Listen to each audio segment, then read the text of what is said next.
All right, we are visiting our friend Mike Ethel over at 680. We are following the Irving oil refinery fire out of New Brunswick.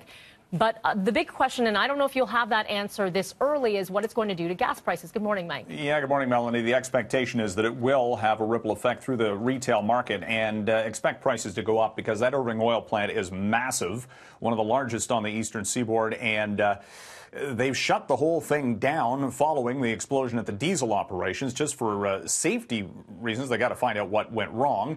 And they'll go through that, and we don't know exactly when that production will restart. So that could affect the prices that we pay at the pumps because the market is interconnected, and that affects the New York Harbor price from a transportation standpoint for refined gasoline and diesel.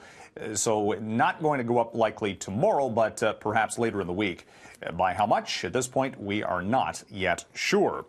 International Monetary Fund warning that trade battles are bad for business. IMF cutting its global growth forecast and specifically talking about the United States, which, of course, is in trade disputes with China and other countries. Got a deal in place, of course, with Mexico and Canada. But at the same time, the IMF says as the Trump administration ratchets things up against China, that should slow down economic growth for the U.S. next year to 2.5%. Still okay, considering they're growing at around 4% this year.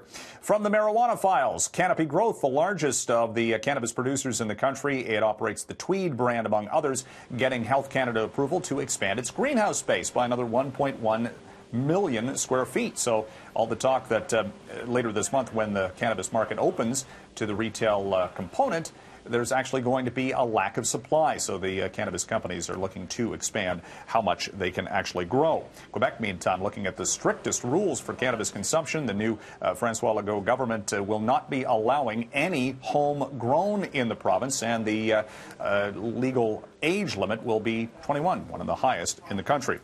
And Roger, we've got markets starting the day down as interest rates are going up globally, and a spotlight on that this week. And after a holiday yesterday for Bay Street, back to work today.